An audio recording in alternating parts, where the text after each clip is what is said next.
Good afternoon. I'm John Iskander. Welcome to the July 2013 session of CDC Public Health Grand Rounds. Continuing education credits for Public Health Grand Rounds are available for physicians, nurses, pharmacists, health educators, and others. For more information, please consult our website. Grand Rounds is also available on Facebook, Twitter, and YouTube. We have a new featured video segment called Beyond the Data, which we post on our website and on YouTube shortly after the session. Scientific articles relevant to this month's Grand Rounds are featured in this week's issue of Science Clips, which is produced and distributed in conjunction with the CDC Library. Please consult the Science Clips website for subscription information and article downloads where available. We wanted our audience to be aware of a special exhibit on cancer survivors currently at the CDC Museum through this September. This photo features CDC's own Denise Marshall. Her image and name are used with her permission. On the day of baseball's All-Star Game, we bring you our own All-Star lineup for today.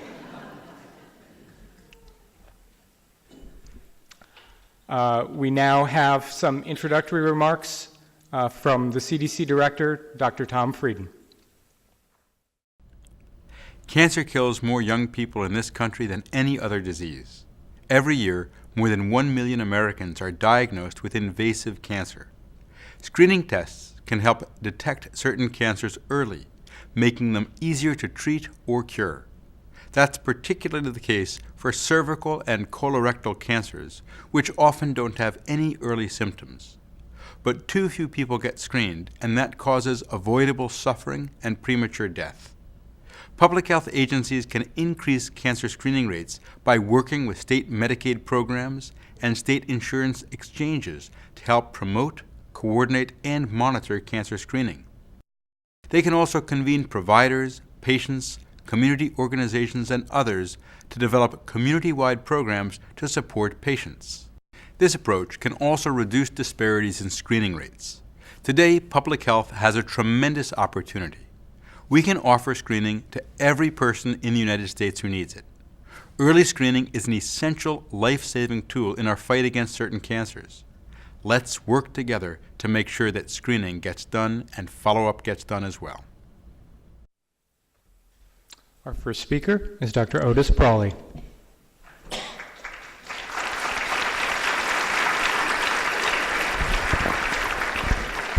Thank you. It's a true pleasure to speak here today. I especially want to thank the organizers of this event because this is a very well-run Grand Rounds.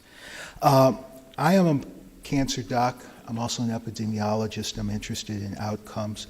These are my disclosures.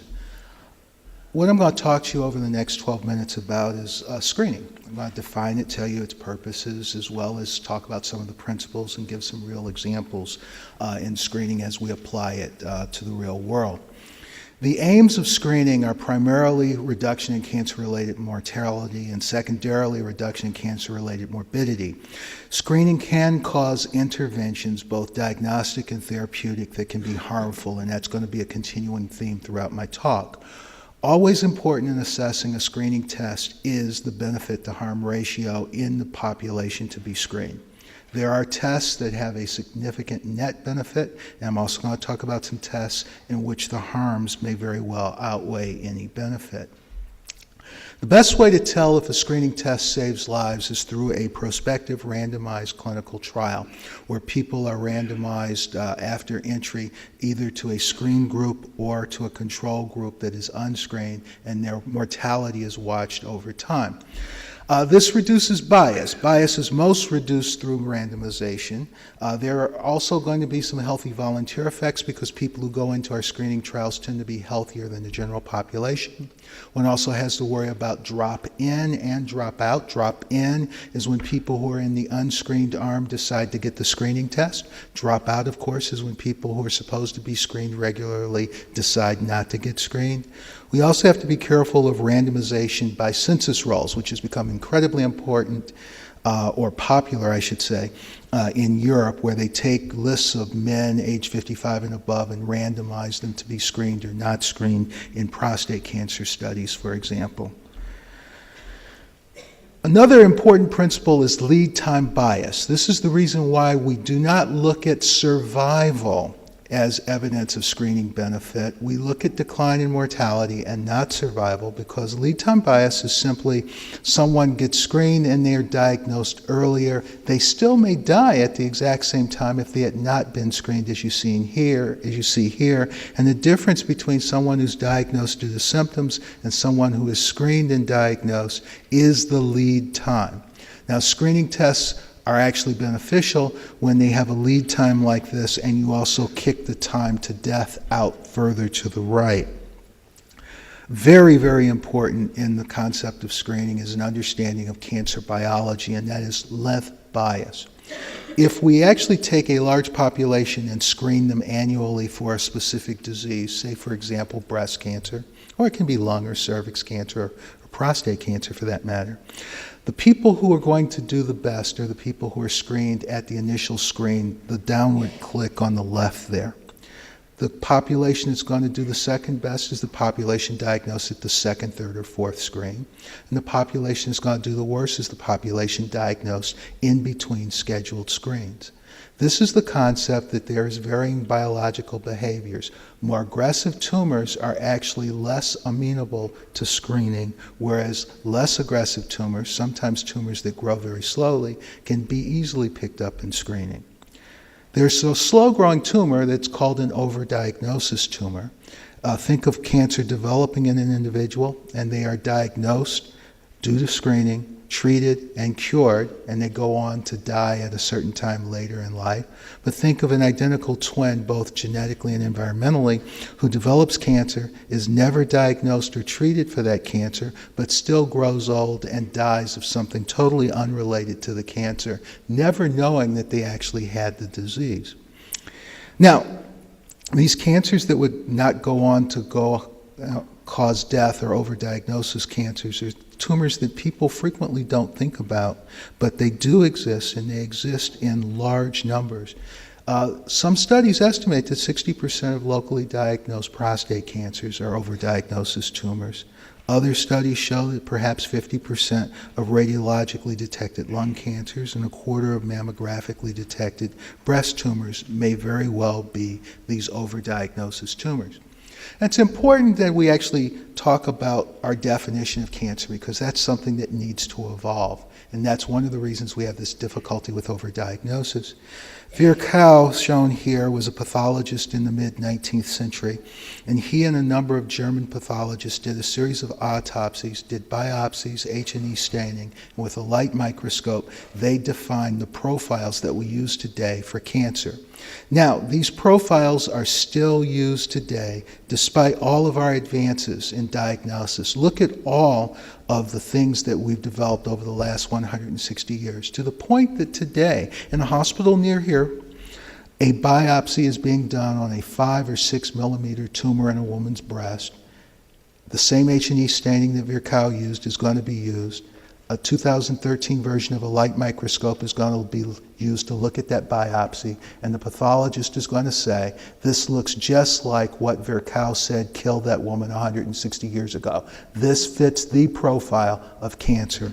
What we desperately need today is a 21st century definition of cancer, moving away from the morphologic definition of cancer, because we do not know if that 5 millimeter tumor, which looks like cancer, is genomically programmed to grow, metastasize, spread, and cause harm. Now, that being said, there are clearly screening tests that have been put to study and have been shown to be beneficial at the population level, meaning that they save lives. And this is the focus of much of this Grand Rounds. There are some screening tests that have been found to be beneficial for certain high-risk groups. We'll have an example of that. And then there's screening tests where the evidence shows that the harms are clearly outweighing the benefits. The U.S. Preventive Services Task Force is an independent panel of non-federal experts in prevention and scientific review of medical evidence, and they are primarily responsible for providing screening recommendations based on public health considerations. That being said, well-designed clinical studies have consistently demonstrated mortality reduction for breast cancer with mammography and clinical breast exam, a number of studies for colon cancer, a number of studies for Pap tests. Note with the stars the studies that have not been shown to be beneficial with prospective randomized trials, but we still hold them to be beneficial. Recommended based on risk factor assessment for people at high risk is low-dose spiral CT screening. Let's talk now about colorectal cancer screening. Colorectal cancer screening is incredibly important because, as Dr. Frieden said earlier, a large number of lives can be saved if we simply did colorectal cancer screening in an aggressive, organized way.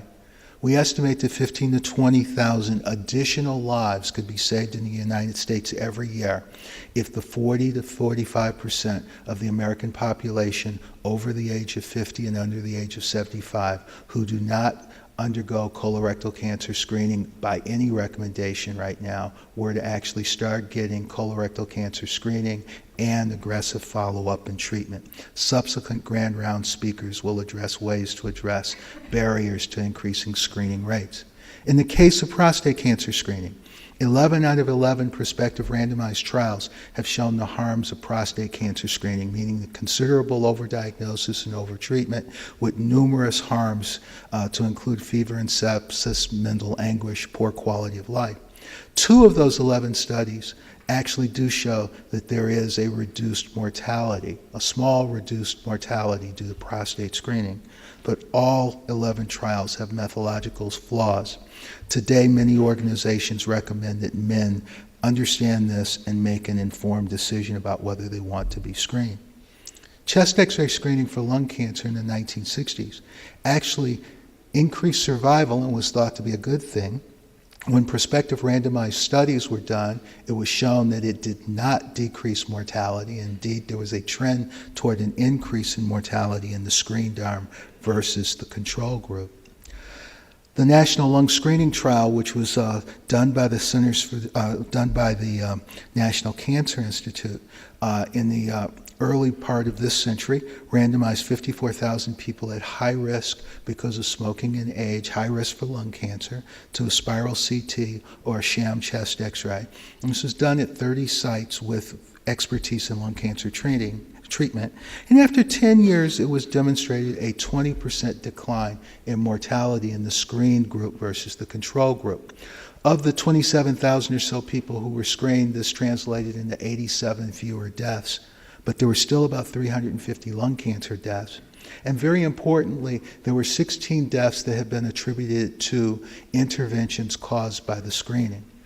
In this high-risk group for lung cancer, the benefit-risk ratio was 5.4 lives saved for every 1 life lost.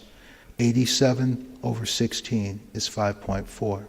The benefit-risk ratio in terms of putting people into intensive care units and having major complications was even lower, 2.7 to 1. Again, the aims of screening are primarily reduction in mortality, secondarily reduction in morbidity. Screening can cause harm, therefore the benefit-harm ratio of screening is always important, as is the risk of the population to be screened. And we desperately need a 21st century definition of cancer, a way that we can say to a patient, you have something that looks like cancer, but genomically we know it is not going to grow, spread, metastasize, therefore we need to watch it. Or you have something that looks like cancer, and genomically we know that this is something that we desperately need to treat, because if it is not treated, it is ultimately going to cause you harm. Our next speaker will be Dr. Rachel Ballard-Barbash.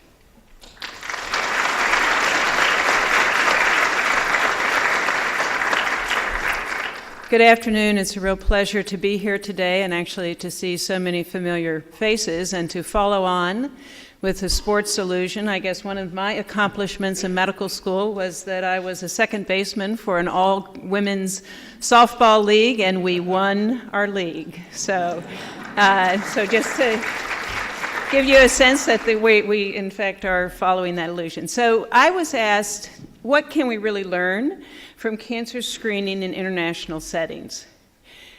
First, I think it's really important. Otis just finished an excellent overview and a discussion of some specific tests that have been evaluated by randomized controlled trials, but we really know that screening is a process. It's not just one test, and it involves the areas of assessing risk in individuals and figuring out who really needs to be screened, doing specific tests to detect cancer, and then doing a more extensive follow-up and diagnostic evaluation to understand if the abnormalities detected in fact are cancer, and failures can occur throughout that entire process. So what might we learn from some international models of innovation? And in specific, the question I was asked to think about was, how have public health approaches been used in other countries?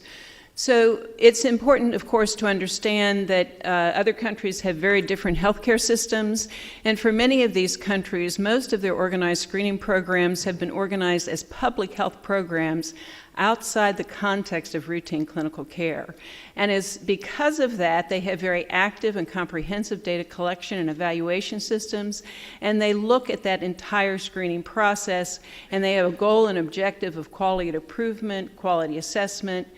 They also focus very much on trying to identify and invite the relevant population for screening, to look at all the processes as well as the outcomes, both the near term and the long term. And one of the innovations that's happening now in many countries, particularly with electronic systems, is they are building timely and active feedback systems to personnel and facilities to help them improve quality. I wouldn't say on an immediately real-time basis, but on a very routine basis that allows people to change as they're providing care. I thought it would be helpful for the group to have an understanding about an effort NCI has been directing since about the late 1990s, the International Cancer Screening Network, and this was really initiated to help us understand if the promise of breast cancer screening that had been identified from randomized controlled trials was actually realized when it went into practice. It started with 11 countries, and we expanded this about 7 or 8 years ago to look at screening for multiple other cancers. It includes now 35 countries around the world. And the purpose of this effort is to use and compare data from organized screening programs, or in the case of countries like the US, national data on screening, where that screening may be opportunistic in many cases rather than organized, and to really develop the methods for evaluating the impact of these programs. While randomized controlled trials were a major progress in the last half of the last century, I think our progress for the next century is, in the next half of this century, is to really understand how do we use data from clinical practice. So you can see from this map that many of the countries that participate are predominantly from Europe and the US, some from Southeast Asia. There's very few in South America or Africa, in part because they don't have organized programs, and screening for cancer, other than some circumstances such as cervical cancer, has not been a major area of focus for those countries.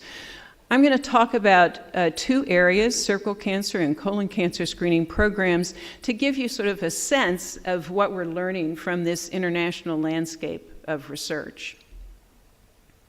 So in the case of cervical cancer screening, a comparison between the US and the Netherlands, it's important to look at the parameters that determine how these screening programs move forward. In the United States, the organization is through medical screening, seeing a physician. They're opportunistic, or in fact, the phrase that's used in most of the rest of the world is wild screening. And in comparison to the Netherlands, it's organized under a public health model. You can see similarly the differences in age groups in the US, much broader. They don't have upper age limits, more narrow constraints in the Netherlands, much more often recommended intervals until very recently in the United States compared to the Netherlands, and differences in reimbursement. One of the Issues that they move forward in many countries now that have organized programs is that they provide reimbursement for their cancer screening so that it's only within the context of organized programs. And we see how that shifts whether or not screening is received according to guidance.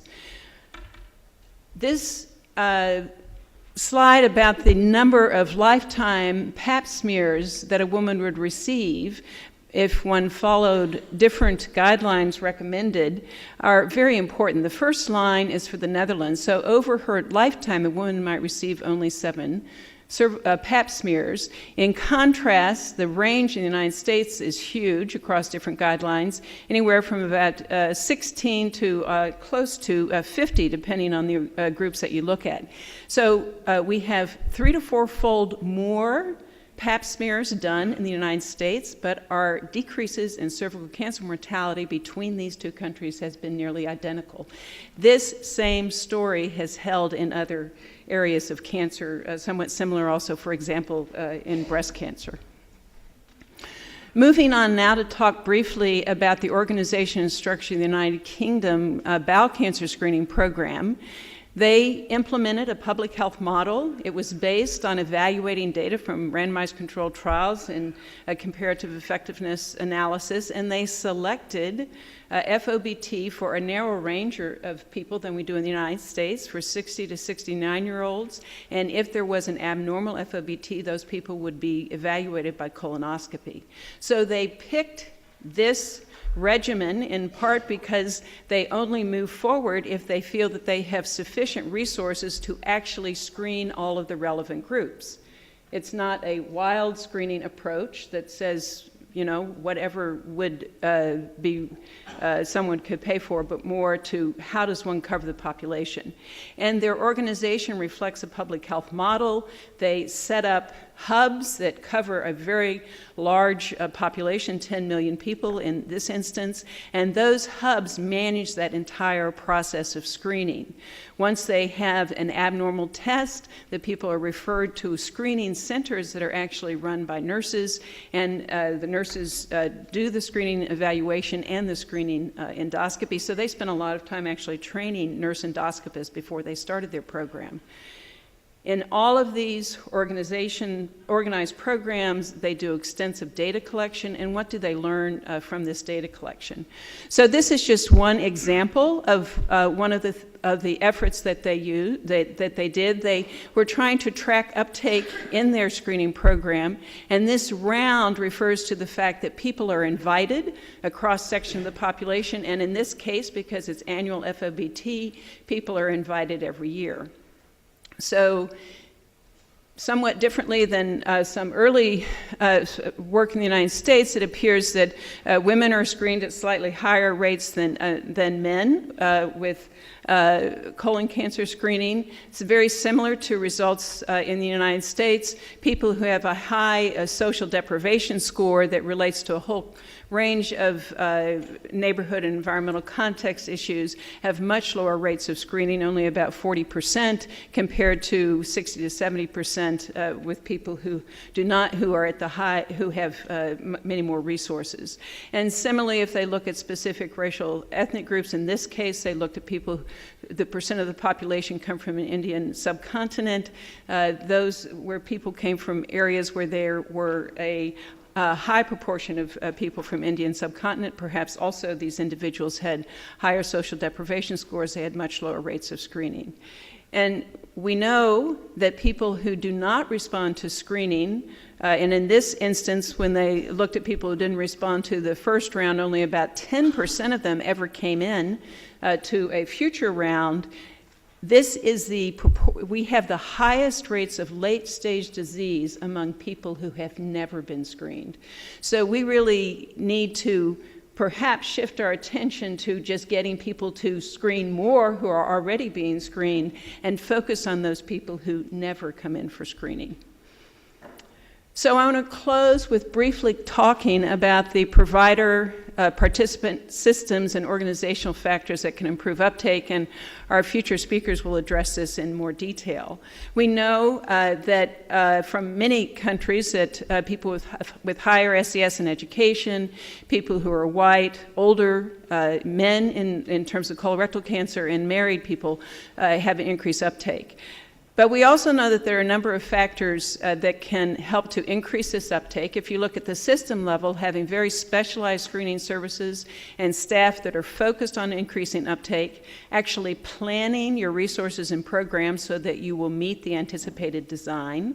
There are a number of what people might call in-reach kind of efforts to really mobilize and train healthcare providers in terms of having them understand cues to action for targeting noncompliance. And as all things, giving providers report cards, training, and feedback really make a difference. And it's been well established that in terms of patients, our healthcare users, that reminder systems and intensive and personalized outreach and education really make a difference.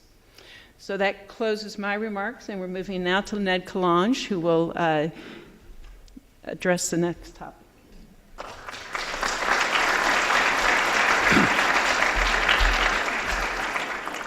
Thanks, Rachel. I'm thrilled to be here today to talk about the Affordable Care Act and how it's going to provide opportunities to improve population-based cancer screening. I think this is an unprecedented time for public health. I don't know if you've actually read the bill. It's only 973 pages, which is only 140 pages longer than Harry Potter and the Deathly Hallows. But it really has generated a lot of interest in public health, including this landmark report from the Institute of Medicine, Primary Care and Public Health, Exploring Integration to Improve Population Health. And it's interesting that within this report, they actually recommend making population-based colorectal cancer screening better by integrating public health and primary care. The report identified specific provisions of the ACA that could support this integration, and I wanted to just talk about a few of those.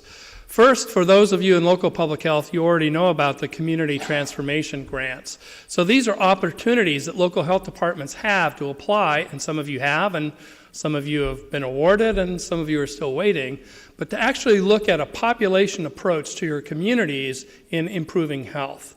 The community health needs assessments, I always like to include that. Nonprofit hospitals now have to assess the needs, the health needs of their community as part of their community benefit. And they've realized, guess what? Local public health has been doing this for years, and many of you have already completed a recent evaluation. And so we're starting to see partnerships between nonprofit hospitals and local health departments. The Medicaid Preventive Services is an optional grant program that states and local health departments can apply for, and local health departments could actually either alone or in partnership with safety net clinics become Medicaid providers and really reach out to those hard-to-reach populations that we really need to include in order to improve population health. The next two, accountable care organizations and patient-centered medical homes, are looking for ways to better integrate care and then take care of an entire population. And I would tell you that I can't see that you can really include the entire population and be truly accountable without reaching out and including public health. And then finally, the last two, primary care extension programs and the community health care centers, are strengthening our primary care safety nets. And I think looking for partnerships, again, with local public health that has the experience and the knowledge about how to reach out to hard-to-reach populations is a real opportunity. There are specific provisions of the Affordable Care Act that I think can really push and improve population-based screening.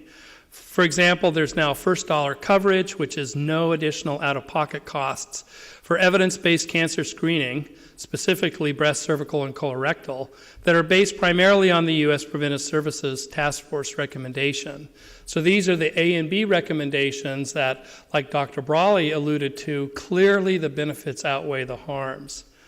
The ACA also formally authorizes the Community Preventive Task Force, which is a CDC-hosted program, and then directs both task forces to look for, quote, how each task force recommendations interact at the nexus of clinic and community. The Guide to Preventive Services, which is hosted by the Centers for Disease Control, publishes recommendations made by that task force, another independent, non-federal volunteer body of experts in public health and prevention research, practice, and policy. The recommendations for the community guide are also based on strength of scientific evidence, and I don't think it's any mistake that there are no fewer than 11 community-level interventions designed to increase participation in effective cancer screening. So, for example, Rachel talked about reminder systems, in-reach and outreach, remind the provider, remind the patient, prompt them to get services. Those are strongly recommended through the community guide. So you might ask, why should we take a public health approach to clinical preventive services? And I guess the answer is there's a problem we're trying to solve. It's clear that the U.S. healthcare system is fragmented with very little coordination. And we have tried to address that through what we have. For example, quality measurements, such as the NCQA HEDIS data set, have been shown to increase screening rates, but only in stable subscribers with very little population impact, manifested by the fact that our breast cancer screening rates have not changed appreciably since 2000. So why cancer screening in public health? Well, as Dr. Brawley talked about, cancer screening is different from other screenings in that it identifies preclinical disease.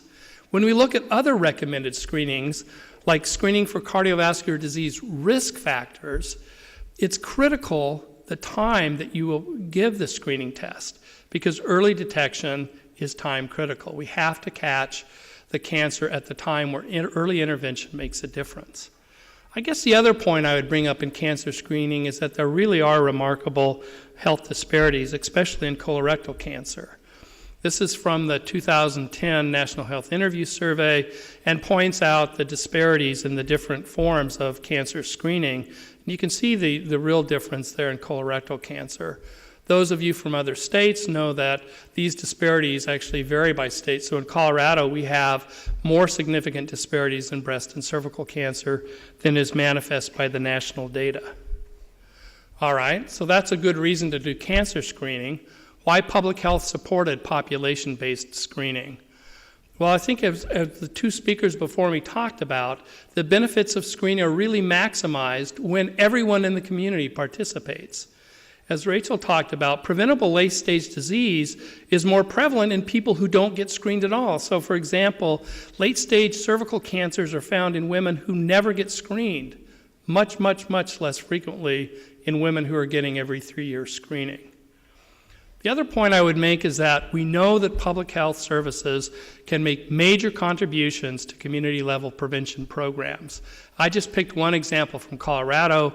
Nearly 74% of our seniors 64 and older are immunized against influenza, data from the Colorado Department of Public Health and Environment. And then I point out that 80% of those vaccines are given outside of the medical care system, either in public health clinics or other clinics using a public health approach. We also know from Colorado's experience that we can do cancer screening. We have 10 local public health departments that provide direct services in breast and cervical cancer screening, funded by both the state and the National Breast and Cervical Cancer Early Detection Program, aimed specifically at low-income women.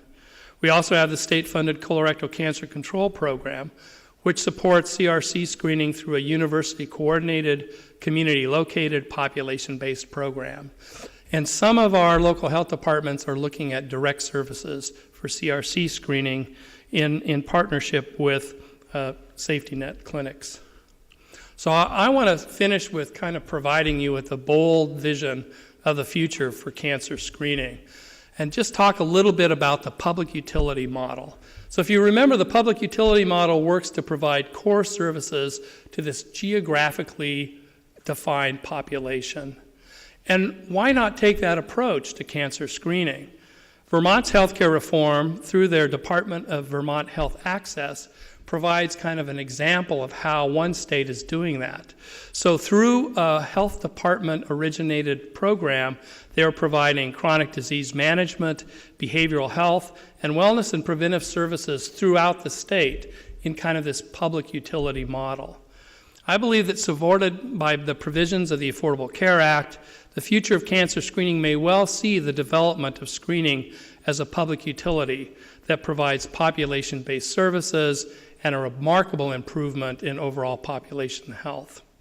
So I thank you for my time with you today, and I'd like to turn things over now to T.R. Levin, who's going to talk about colorectal cancer screening at Kaiser Permanente.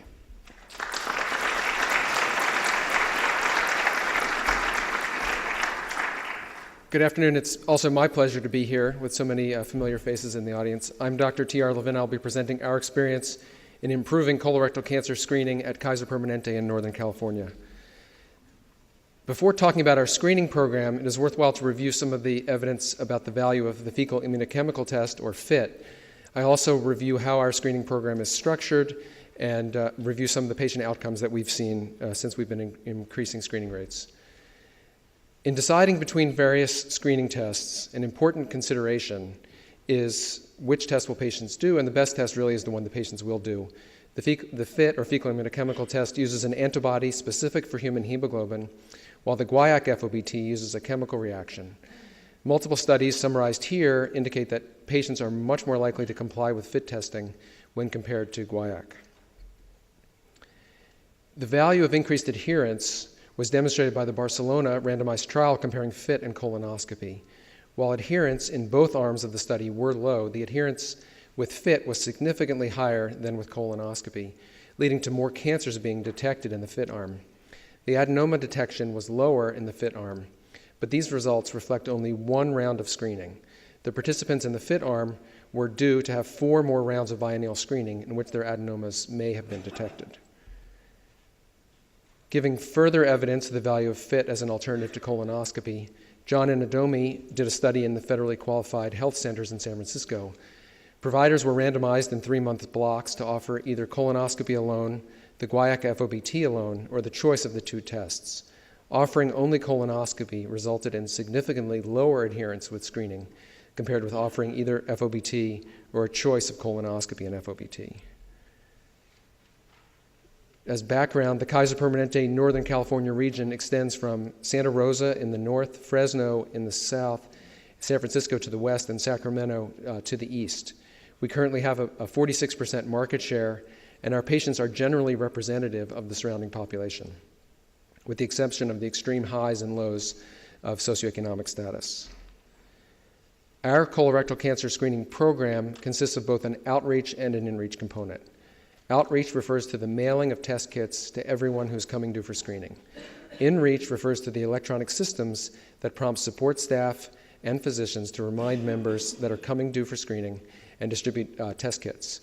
We also use electronic systems to track patients who are FIT positive to ensure that they get their follow-up colonoscopies. Our outreach program begins with identification of the population that is eligible for the HEDIS measure, men and women aged 51 to 75. The electronic databases are reviewed to identify who is overdue or coming due for colorectal cancer screening this calendar year, as noted, and at the noted screening intervals. A sample of approximately 13,000 or more members are mailed test kits each week from January to September. We use a vendor to assemble the test kits on demand, and after using demographic data that we upload using HIPAA-compliant FTP site. We use the Aiken test kit, which is a single sample test with a cutoff of 100 nanograms of hemoglobin per milliliter of buffer. The outreach process is a shared effort between the regional program of mailing, including a pre-letter, a test kit 1 week later, and robocalls and reminder postcards. Local teams at each medical center can then send secure messages using our electronic medical record and make phone calls using medical assistants. The kits may be distributed at clinic visits or during the fall flu shot clinics. We have several reports and reminder systems that we work with to help move the work forward. We report to each medical center monthly information on their screening rates, the access to colonoscopy, colonoscopy productivity, and also adenoma detection rates among the colonoscopists. At the point of care, the healthcare team can see a preventive health prompt, which will be revised into an improved population reminding, outreach monitoring, and patient tracking tool. We report the rate of follow-up of all of our FIT positive patients, and where patients are in the outreach process. And we also are tracking cancer incidence and stage using our cancer registry. Over time, we have seen significant improvement in our screening rates as measured by the HEDIS quality of care measures, both for our Medicare and our commercial members. As you can see, the screening rates started increasing in 2007 as our outreach program ramped up. Before starting outreach, our commercial screening rates were approximately 40% and well below the 50th percentile nationally. As the screening program has matured, we have seen higher screening rates and are now above the 90th percentile, with performance approaching the national high-performing health plans. The result of this is that, as in every screening study or effort, when screening rates increase, there's an increase in diagnosis of prevalent cancers. As our screening rates started to increase in 2007 and 2008, we did see an apparent rise in colorectal cancer incidence. With subsequent rounds of screening, as precancerous polyps have been detected and removed, we've started to see a decline in cancer incidence, and we're tracking survival as well. We have successfully increased screening rates by taking the approach we use in our system for all population care initiatives. Leaders throughout the organization are committed to the goal of improving colorectal cancer screening rates. As a medical group, we set targets for our population screening rates prior to the start of every calendar year. Our incentives are aligned. Each medical center has a portion of its operating budget released each month based on performance on the various preventive health targets. And this also represents a true collaboration between primary care and specialists. There has been a concerted effort to monitor and expand colonoscopy capacity, and we use a mix of tests, allowing primary care providers to refer patients for screening colonoscopy and actively outreach with FIT. Most patients are screened because of FIT, but a growing proportion are screened by colonoscopy. We use our organized systems in both outreach and inreach to leverage our support staff to provide education and encouragement. And results are monitored, and local leadership as well as population care management and quality management staff are aware of how much additional work needs to be done that year. On a regional basis, it is our job to actively study departments and locations that are doing well and learn from them.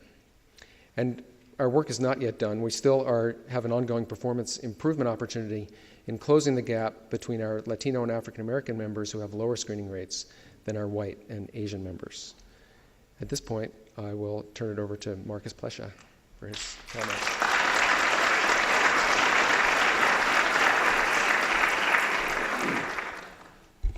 Well, thank you very much. I'd like to close by taking a couple of minutes to just describe a little bit of the current programs we have that are focused on cancer screening here at Centers for Disease Control. And then I'd like to describe some of the approaches we hope to take in the future to begin to move our programs more in the directions of some of the ideas that you've heard during the course of these grand rounds. The National Breast and Cervical Cancer Early Detection Program is CDC's core cancer screening program. And this program, since its inception, has really been designed to reach and provide services to women in the United States who don't have health insurance. As you can see from the slide, the reach of this program has really been quite significant over the last 2 decades. But equally important, we're very proud of the fact that not only have we been able to reach a lot of women with these programs, but these are women who are generally from very underserved communities, and we feel that the National Breast and Cervical Early Detection Program is probably one of the core reasons why over the last 2 decades we've been able to close some of the gaps in screening disparities across our different populations. In addition to significant reach, our screening programs at CDC also, I think perhaps even more importantly, have really substantial capacity. You see from this slide, we fund every state in the United States to provide screening services. We fund 11 tribes, and we fund 5 territories. And each of those health departments then has an extensive network of clinical providers they work with to provide these services. And so you see that from this slide. Our interest in the future, particularly as we begin to see implementation of the Affordable Care Act, is to think about how can we use this really substantial capacity we've built across the United States to begin to move the bar in some of these other kinds of approaches that are much more population-based and that are much more innovative. And so I'd like to spend the last couple of minutes talking about a couple of examples of some of the kinds of work that we're doing. Perhaps the best example of this new direction that we're trying to move CDC's cancer screening programs is the colorectal cancer control program.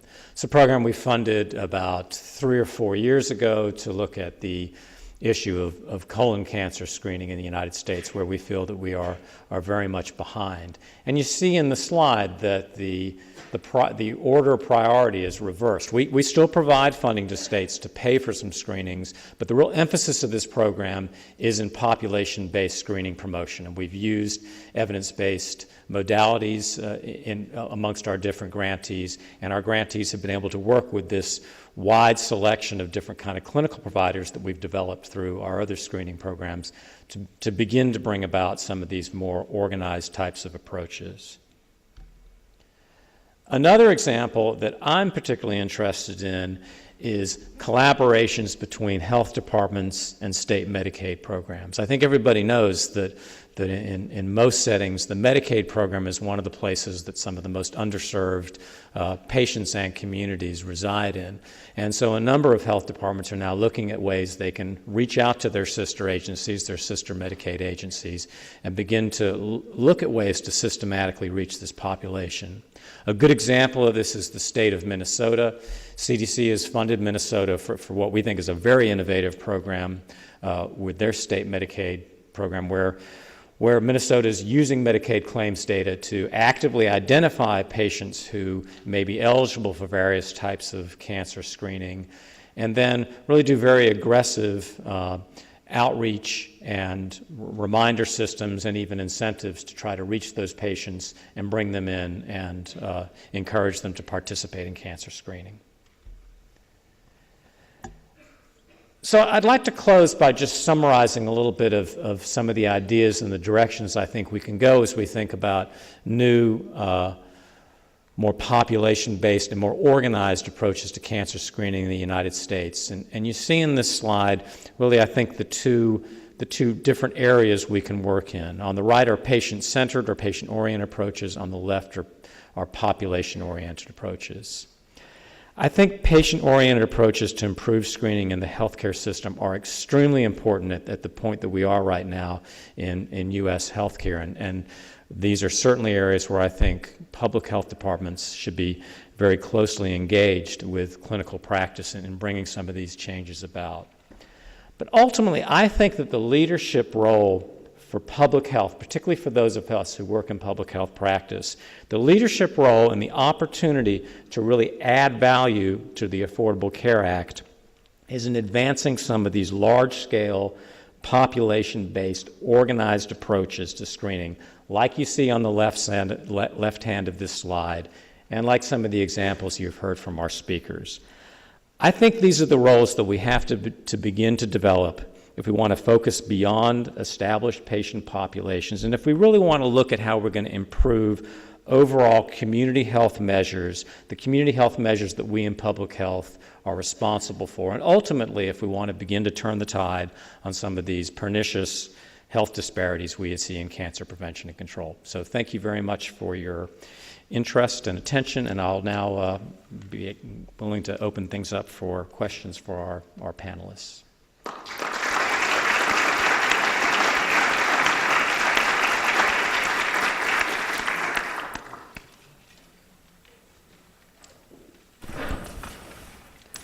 Well, I'll warm people up a little bit and ask any of the panelists who want to respond. We talked about these new roles for public health. One of the interesting issues is, what are the skill sets that our public health workforce needs to develop to really be able to perform well in these kind of roles? Would anybody like to speak to your ideas about that? Well, I'll start off. I personally believe that health education, public health education of the populace is going to be incredibly important. If the Affordable Care Act is going to be successful, if we're going to stem the tide of the obesity epidemic, and when I look at health in the United States, teaching people how to eat, teaching people how to exercise, and teaching people how to consume health care is going to be incredibly important.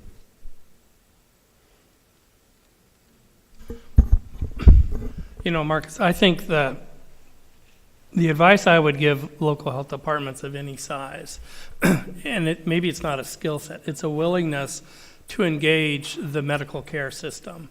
Integration with primary care can only happen if the two sides are actually talking together.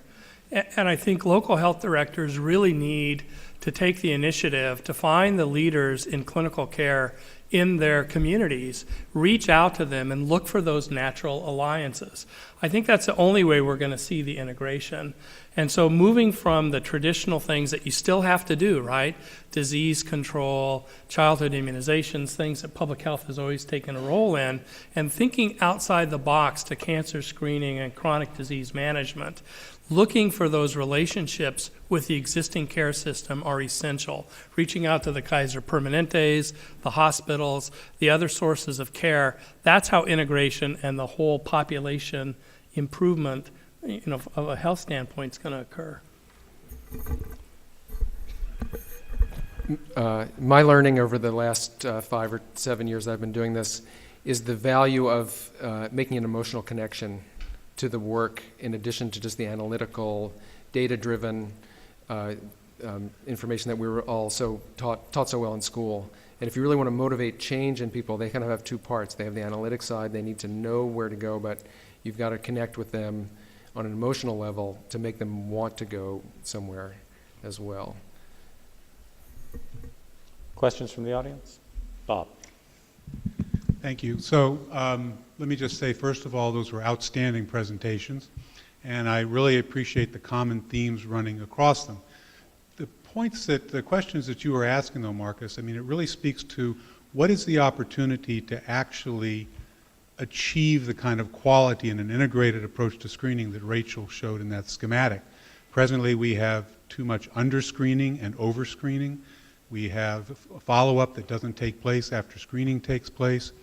We have a persistent problem that it's almost as if the market has to solve it, where there's low access to services, geographic access in some instances.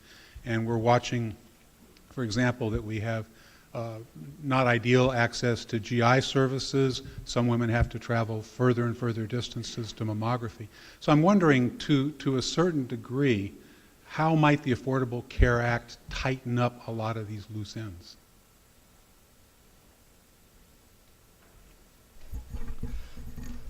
Bob, I think it's a great question. You know, it's remarkable to me is all of the elements are in the act, but they won't happen by themselves. It's gonna take like the Craig Jones, you know, the reaching out and taking advantage and looking for the opportunities that CDC and CMS could take working together between the Innovation Center and the community transformation grants, trying to team up to address exactly those gaps in cancer screening that we could fill in with funding and opportunity from the Affordable Care Act. So I guess I want to make sure people know that the ability to do it is there, the opportunity and the time is now, and that there needs to be leadership and a few zealots out there to take advantage of it. One more question back here. The U.S. Preventive Services Task Force recommendations with respect to various cancer screening, the vast majority of the recommendations are for not screening. And Dr. Brody noted the case of prostate cancer. There is a lot of controversy about mammography of women under 50 years of age, ovarian cancer screening. We have a number of organs that, you know, that should not be screened. And the conversation that I've heard is promoting effective screening. What I do not hear is effective ways of promoting not screening for cases that screening is injurious and has negative health outcome. And a good part of it is the issue of reimbursement. say a 70-year-old man under Medicare can go get screened for prostate cancer. CMS pays for it despite the U.S. Preventive Services Task Force recommendation giving a D recommendation for screening. So there is some sort of a disconnect, and I would love to hear some thoughts on the part of the speakers as to what are being done, like the Kaiser Permanente model. I wanted to ask the speaker, have you monitored the uptake of PSA testing as a marker that should not be universally used in the population setting of your institution? I can tell you what we do at Kaiser. Certainly for the evidence-based screenings that are part of the HEDIS measure, we are actively promoting, advertising, reaching out to people. And for prostate cancer, it's very much of a shared decision-making model. There are some practitioners who are strong zealots of doing it and actually, try and talk very hard to talk their patients in. We have not tried to discourage them, but we certainly are not mobilizing all the systems. We don't have reminders for people when they come into the office to make sure that they have it done. But we're still in America, so people are allowed to. But I get the problem I have is if the recommendation is against, why are we even promoting informed shared decision making? I mean, a D recommendation means that the physician should not even discuss it, should not bring it up. Otis, this is your favorite topic. Well, yeah, I've been dealing with this for about 20 years, and I think that people are now starting to understand that finding the disease early and cutting it out is not always the appropriate answer. And people are starting to understand that screening tests can be harmful. I was telling Dr. Kalanj, I thought that the Preventive Services Task Force recommendation is now viewed by most people as being a very wise one, now that just within the last 2 months, the American Urological Association has really tightened up their recommendations on prostate cancer screening. They no longer say all men should be screened. They say men aged 55 to 70 should be told about the potential risks and the potential benefits and encouraged to make a decision. So there is a change, a small change, but there's a change for the better within the medical community as we start learning that screening can be harmful. I'll also be forthright and tell you some people push these screening tests because they can make money off of them, which is unfortunate. And I will also utilize the fact that I am not a federal employee and tell you in 2000, in the year 2000, when the largest study run by the National Cancer Institute was a study to see if prostate cancer screening saved lives, the Congress passed a law declaring that PSA screening does save lives, and that's why Medicare has to pay for it. So, Matt, did you want to? yeah, I just have to add my own little 2 cents. So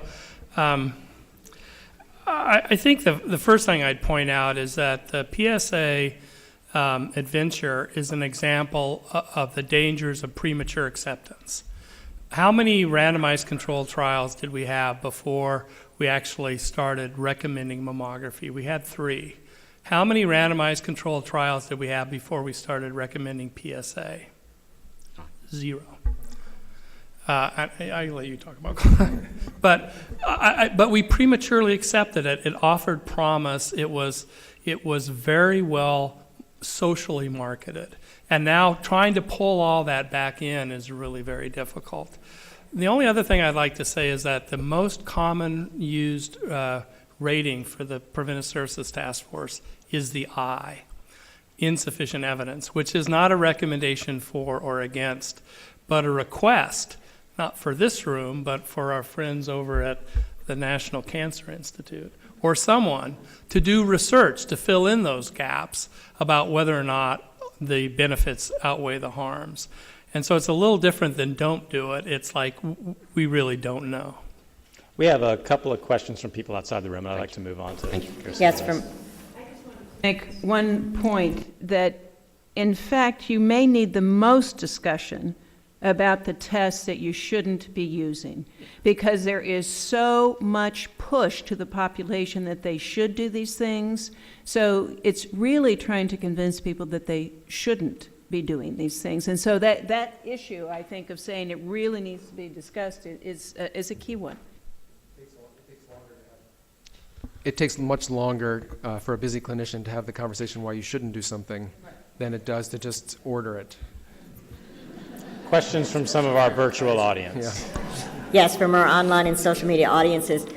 Given that there is now data supporting low-dose CT scans for current or ex-smokers aged 55 to 74 who have quit for less than 15 years, is lung cancer screening going to be included and paid for under the ACA for those people who meet all the criteria? And what will persuade other health insurance providers to cover it? If I can very quickly, so we can get to more questions. The Preventive Services Task Force has not yet spoken about lung cancer screening. Some organizations like the A.C.F, the American Cancer Society that I work for, recommend informed decision-making for people who would have qualified for the trial.